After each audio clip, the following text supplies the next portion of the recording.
Un encuentro con su palabra, porque secase la hierba, marchitase la flor, mas la palabra de Dios permanece para siempre. Con ustedes, el doctor José Ricardo Arias Quintero.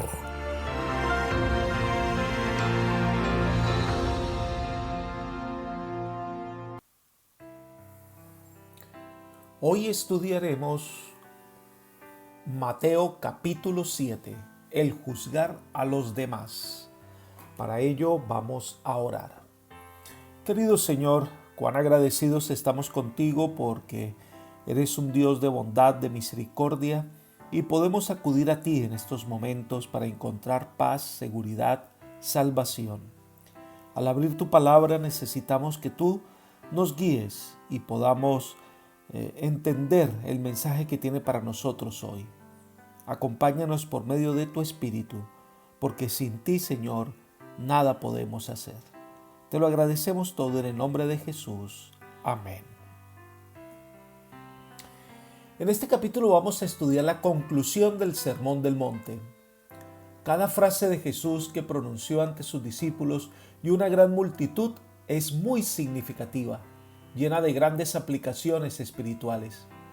Cada tema que trata nos dará para desarrollar varios estudios de la Biblia. Al entender estas enseñanzas, entenderemos los principios que el Señor claramente ha dispuesto como base del reino de Dios. El Señor nos ha llamado a revisar nuestros motivos y a fijar nuestra vista en las cosas eternas. Nos lleva a reflexionar sobre lo que consideramos lo más importante de nuestra existencia y nos invita a colocar todo nuestro empeño en esa dirección.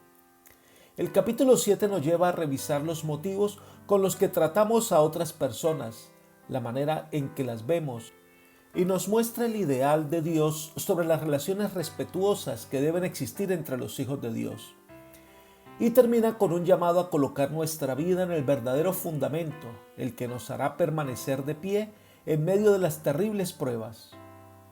El primer tema que el Señor nos lleva a reflexionar en este capítulo 7 de Mateo es la manera en cómo nosotros vemos a los demás, versículos 1 al 5.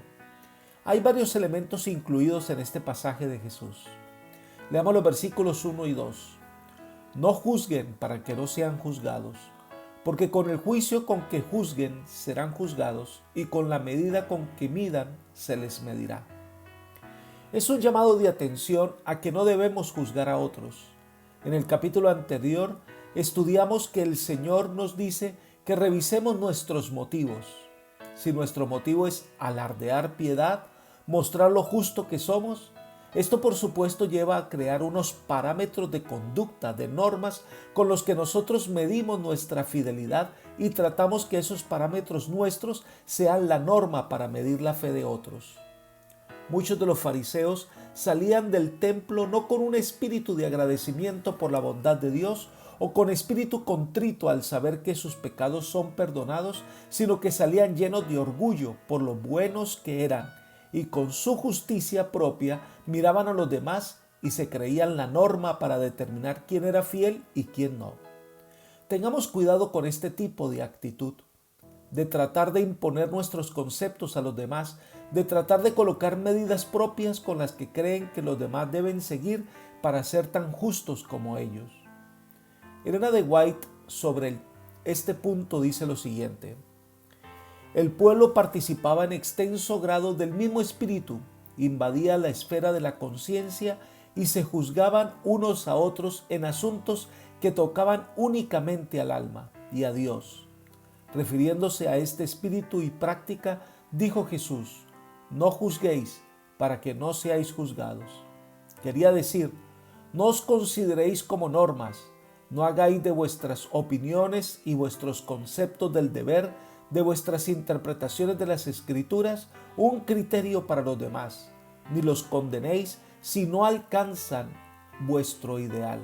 No censuréis a los demás, no hagáis suposiciones acerca de sus motivos, ni los juzguéis.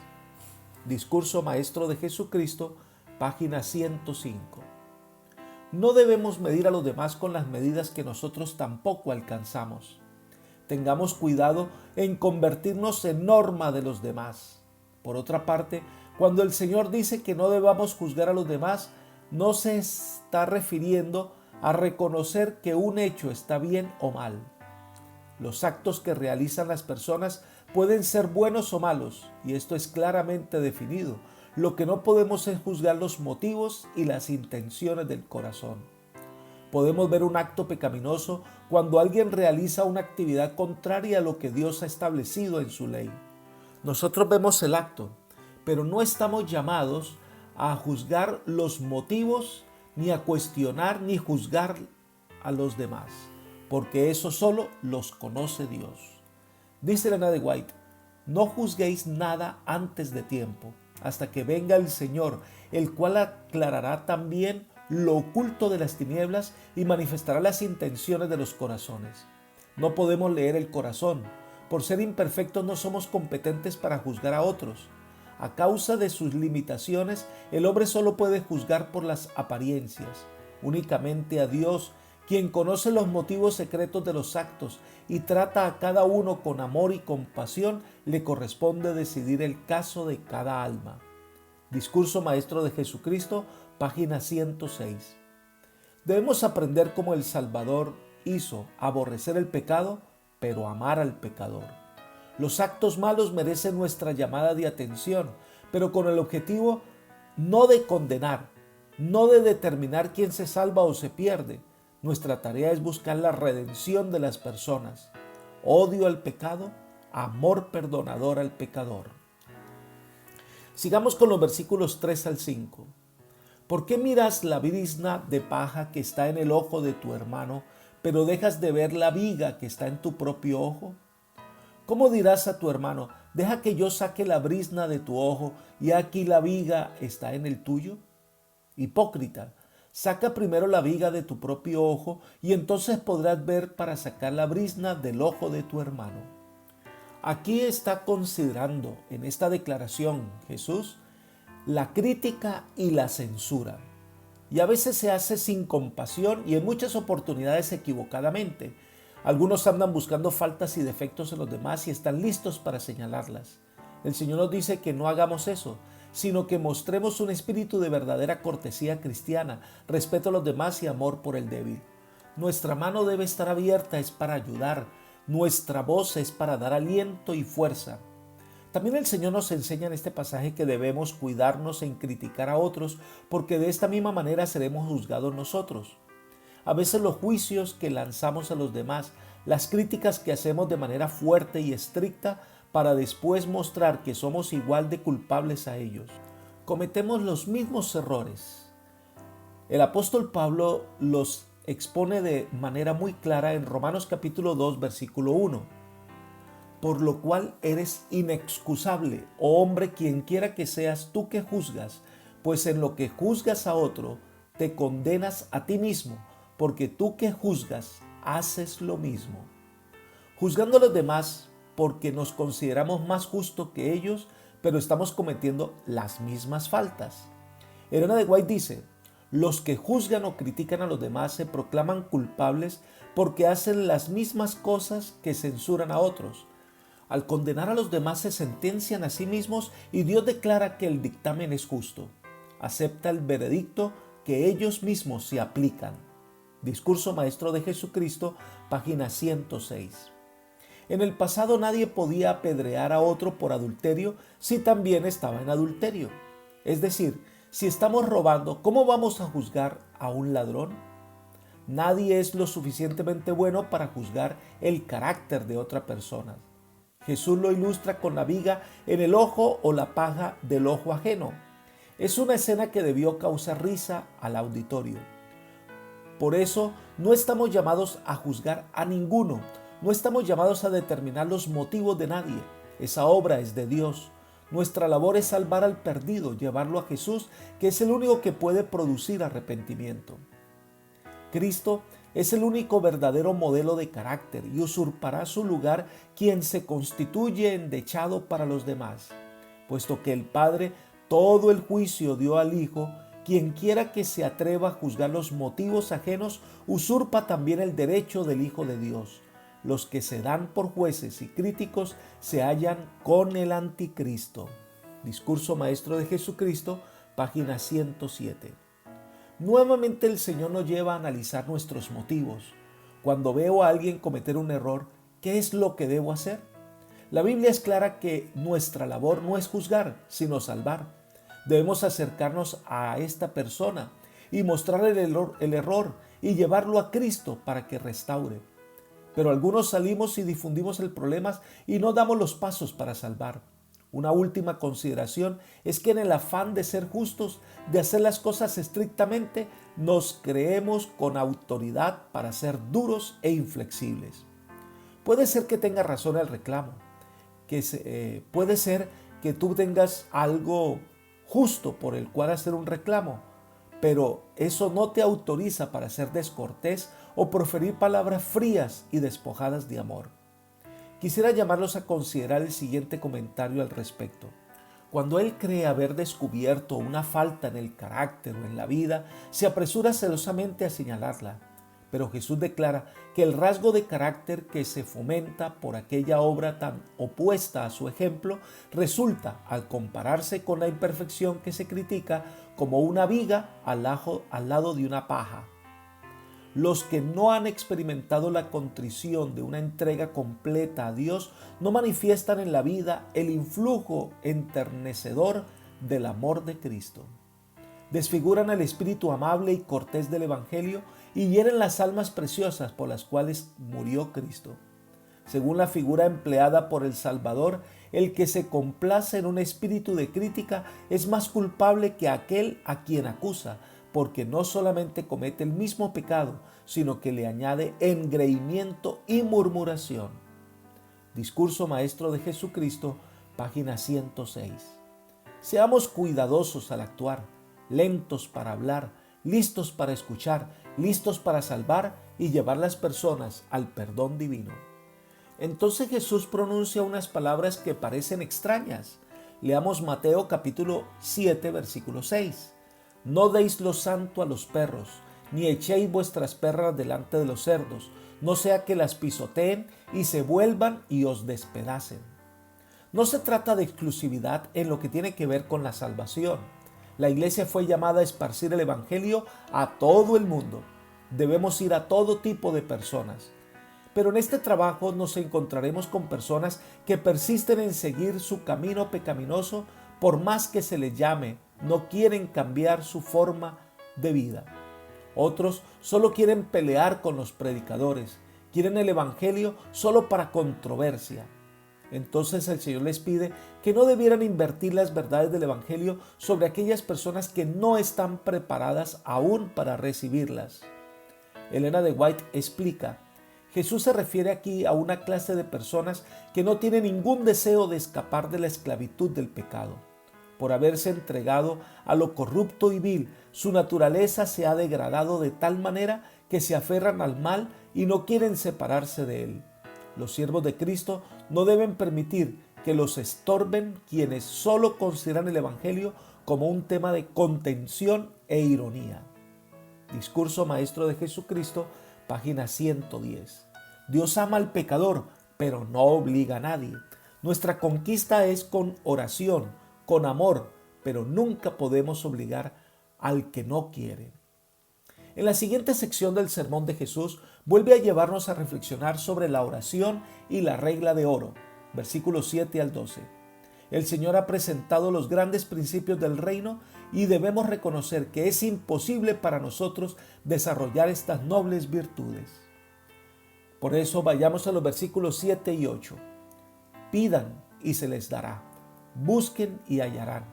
Llamen y se les abrirá. Porque todo el que pide recibe, el que busca halla, y al que llama se le abrirá. Aquí el Señor les muestra los medios a través del cual estas nobles virtudes llegan a ser parte de la vida. El Señor nos invita a pedir, buscar y llamar. Esta es una repetición triple de lo que debemos hacer y una triple promesa del Señor. Pedid, está atento a nuestras solicitudes. Él oye nuestras oraciones y entiende nuestras necesidades. El pedir demuestra que sentimos nuestra necesidad y si pedimos con fe, recibiremos. El Señor ha comprometido su palabra y esta no puede faltar. La única condición para venir a Jesús es el deseo de encontrarnos con el Señor. Es reconocer nuestra indignidad y la necesidad de su perdón. Si pides, recibes. Dios concede las bendiciones para aquellos que las quieren y las necesitan. Pero también debemos buscar. El cristiano está interesado en buscar una relación personal con el Señor. Dios está en los brazos abiertos, pero el que busca, halla. Pero también debemos llamar. Llamen los que desean la bendición de Dios y esperen a la puerta de la misericordia con firme seguridad, diciendo: Tú, Señor, has dicho que cualquiera que pide, recibe, y el que busca, halla, y al que llama, se abrirá. Entonces, para reforzar esta idea, habla de la relación de un padre y un hijo. Un hijo viene con una necesidad sentida de hambre o de algún don especial. El padre que ama a su hijo le concede lo que necesita. El padre es un pecador, un hombre que no es perfecto, pero está dispuesto a dar el bien a su hijo. Ahora pensemos en el perfecto amor de Dios, quien está dispuesto constantemente a dar los dones maravillosos de su amor a sus hijos.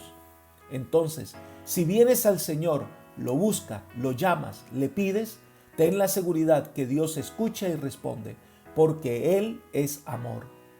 Entonces el Señor lo lleva al punto final de esta sección con lo que se conoce como la regla de oro, Mateo 7:12. Así que todas las cosas que querráis que los hombres hagan con vosotros, así también haced vosotros con ellos, porque esto es la ley y los profetas. Todo lo que Dios ha enseñado, todos los dones que les confiere, se deben reflejar en la manera en que tratamos a los demás. Esta regla de oro es presentada de manera positiva, contrario a no hagas a los demás lo que no quieren que hagan contigo, sino que es un principio activo. Haced a los demás lo que esperamos nos hagan a nosotros. Cuando nos equivocamos, ¿cómo nos gustaría que nos trataran? Cuando andamos sumidos en el pecado, ¿qué esperamos de los que no tienen la verdad? Entonces eso es lo que debemos hacer con los demás, porque el amor de Dios y el amor al prójimo es la esencia de la ley de Dios. En la siguiente sección de su sermón, Jesús presenta los dos caminos, las dos puertas, versículos 13 y 14. En las ciudades antiguas, estas eran amuralladas y sus puertas se abrían de día y se cerraban en la noche. Las personas salían y se apresuraban a subir a las colinas necesarias para llegar a la puerta pequeña que daba a su hogar y encontrar descanso. La puerta ancha, el camino ancho, es de muerte, porque no lleva al hogar. Pero la puerta estrecha es para aquellos que, queriendo alcanzar la salvación, deben dejar el pecado, deben dejar todo lo que sobra para seguir a Jesús. Por el contrario, el sendero que conduce a la vida, dice Elena de White, es angosto y estrecha la entrada. Si nos aferramos a algún pecado predilecto, hallaremos la puerta demasiado estrecha. Si deseamos continuar en el camino de Cristo, debemos renunciar a nuestros propios caminos, a nuestra propia voluntad y a nuestros malos hábitos y prácticas. El que quiere servir a Cristo no puede seguir las opiniones ni las normas del mundo. La senda del cielo es demasiado estrecha para que por ella desfilen pomposamente la jerarquía y las riquezas, demasiado angosta para el juego de la ambición egoísta, demasiado empinada y áspera para el ascenso de los amantes del ocio. A Cristo le tocó la labor, la paciencia, la abnegación, el reproche, la pobreza y la oposición de los pecadores. Lo mismo debe tocarnos a nosotros si alguna vez hemos de entrar en el paraíso de Dios. Discurso Maestro de Jesucristo, página 117. Este es un llamado de parte de Dios para buscar el camino que lleva a la salvación, que este camino requiere renuncia a aquello que estorba, pero al final tendremos la vida eterna. Entonces el Señor nos advierte sobre los falsos maestros que se han dispuesto a engañarnos y que la única manera de reconocerlos es por sus frutos. Versículos 15 al 20. Hay falsos profetas que llevan la gente por el camino equivocado. Leamos los versículos 15 y 16. Guárdense los falsos profetas que vienen a ustedes vestidos de oveja, pero que por dentro son lobos rapaces. Por sus frutos los conocerán. ¿Acaso se recogen uvas de los espinos o higos de los abrojos? Ellos vienen como ovejas, parecen ovejas, se mezclan con las ovejas, pero son lobos disfrazados que no van a perdonar el rebaño. A veces es tan difícil distinguir entre la verdad y el error, más cuando estas personas parecen venir con un espíritu de humildad y a veces parecen como mejor cristiano que los que están dentro de la iglesia. Pero estos son lobos que lo único que hacen es separar las ovejas del rebaño y llevarlas por el camino de la muerte. Por eso el Señor nos pide que revisemos cuál es el fruto, cuál es el resultado del trabajo. Dice, surgirán por doquiera maestros de falsedades para apartaros del camino angosto y de la puerta estrecha. Guardaos de ellos, aunque estén ocultos en ropajes de oveja, por dentro son lobos rapaces. Da Jesús una prueba por la cual pueden distinguirse los maestros falsos de los verdaderos. Por sus frutos los conoceréis. ¿Acaso se recogen uvas de los espinos o higos de los abrojos? Discurso Maestro de Jesucristo, página 122. No nos dejemos llevar por las apariencias, sino por lo que enseña la palabra de Dios. La palabra de Dios es la prueba máxima de fe.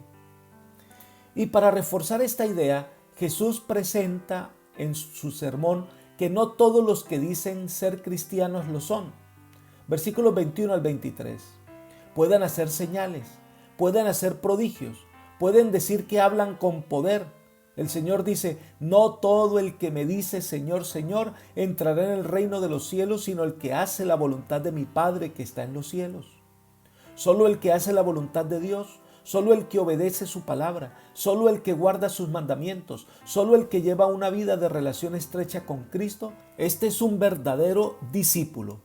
No te dejes llevar por las señales de algunos falsos maestros, no te dejes llevar por la espectacularidad, pon a prueba todo con la palabra de Dios, porque estos falsos maestros reciben la sentencia del Señor. Nunca os conocí, apartados de mí, hacedores de maldad.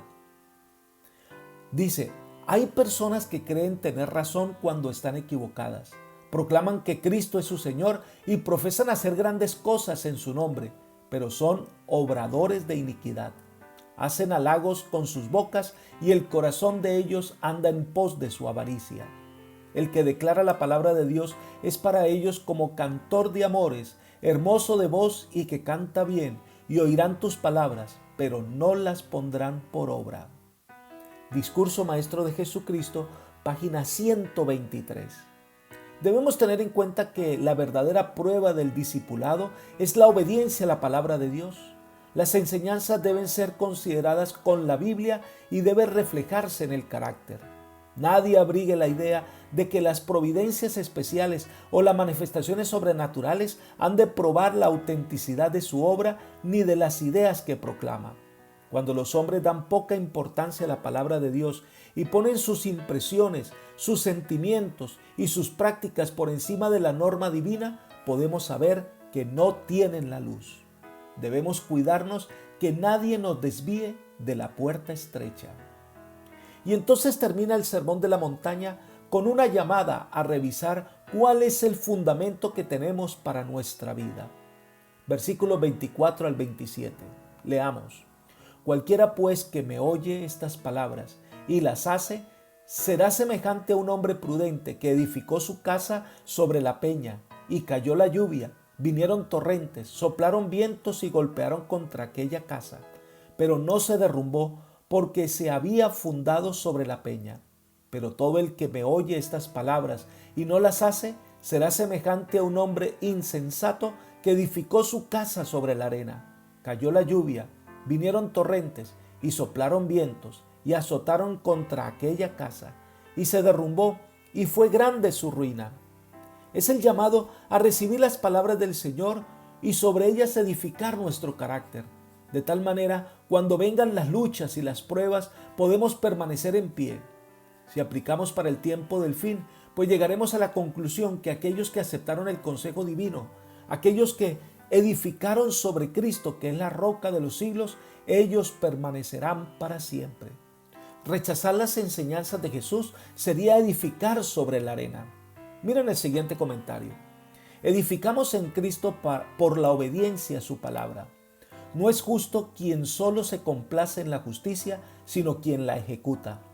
La santidad no es arrobamiento, es el resultado de entregarlo todo a Dios, es hacer la voluntad de nuestro Padre Celestial. Cuando los hijos de Israel acampaban en los límites de la tierra prometida, no bastaba que tuvieran conocimiento de Canaán ni que entonaran los himnos de Canaán. Esto solo no les daría posesión de los viñedos y olivares de la buena tierra. Tan solo podían hacerla suya, en verdad, ocupándola, cumpliendo las condiciones, ejerciendo una fe viva en Dios y aplicando las promesas a sí mismos mientras obedecían sus instrucciones. Discurso Maestro de Jesucristo, página 125. Nosotros debemos entonces colocar nuestro fundamento, nuestra fe en la roca. Seguir nuestra vida cristiana teniendo a Jesús como el centro de nuestra vida. Cuando Jesús terminó de predicar, dicen los versículos 28 y 29, la gente estaba admirada de su doctrina, porque les enseñaba no como quien tiene autoridad y no como los escribas. Estas eran enseñanzas diferentes, eran legados de verdad pura, clara, eran luz en la oscuridad. Nadie se confunde con estas palabras de Jesús, hasta los sencillos podían entenderlas. Pero no se registra quién pasó al llamado o no, porque la respuesta a estas enseñanzas la debe dar cada persona en particular. Cada uno debe elegir dónde va a colocar el fundamento de su vida. Por eso, mi amigo y hermano, la invitación de hoy es: ven a Jesús y entrega tu vida al Señor de corazón. Allí habrá paz, salvación y vida. Que el Señor hoy te acompañe y te dirija, es mi oración por ti. Amén.